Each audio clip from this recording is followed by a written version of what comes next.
The ebook and paperback versions of Crimson Mirage is available on Amazon, Nook, and in India, pothi.com. What kind of story does Crimson Mirage tell? At its core, it's an existential struggle. A man grappling with identity, ideology, and desire, set against the backdrop of one of the most turbulent chapters in India's history, the Naxal movements of the 1960s and 70s. A love story threads through it, but not as a distraction. It's the quiet heartbeat beneath the chaos, the human tether in a world unraveling. What makes this novel unique isn't just its themes, it's the setting. Kolkata, the city that birthed the movement, nurtured it with its brightest youth, and ultimately devoured it. The novel doesn't romanticize the violence, but it doesn't sanitize it either. It paints a raw, layered portrait of a time when idealism collided with brutality, and when the city itself became both stage and character. For readers unfamiliar with the Naxal uprising, the prologue offers a stark initiation.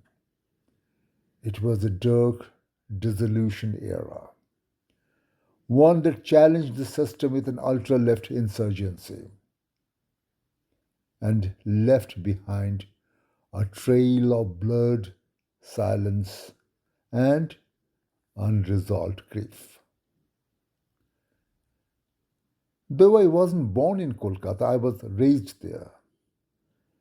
The agitation unfolded during my adolescence. I was too young to participate, but not too young to witness. I knew people on both sides, those who joined the movement and those tasked with suppressing it. I knew families who lost sons but couldn't mourn openly, fearing police retaliation. I remember a boy whose dad was a policeman. He was assassinated by the Naxals. The boy's silence was louder than any slogan. But one story stands out above the rest. I was walking along the footpath near Gold Park, a busy junction where used booksellers lined the pavement. They sold used books, but also rented out forbidden fiction, non political, yet still illegal and wildly popular among the youth. In the middle of the four-lane road stood a message board, not electronic but manual. Each morning, workers slid plastic letters onto guardrails to display the day's headline. That day, the headline read, Charu Majumdar arrested from hideout. Mr. Majumdar was the supreme leader of the movement. I was mid transaction with one of the bookstalls when a speeding car caught my eye.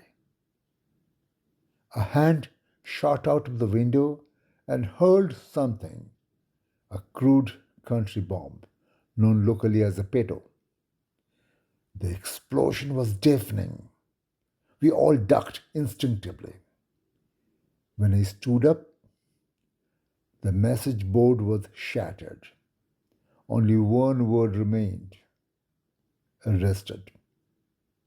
That was the Naxal's protest. Not a press release, not a rally, just a bomb and a message reduced to a single word. My fascination with the movement never waned. Over the years, I spoke with countless people, activists, officers, survivors. I listened to stories of the killer and the family of the killed, stories of passion, sacrifice, and suffering. Those voices, those fragments of memory, became the thread that wove Crimson Mirage. We will talk about the novel's deeper motives, existentialism, and love another day. But for now, I invite you to step into this world, not just to read a story, but to feel the pulse of a city at war with itself and a man trying to make sense of it all. Thank you.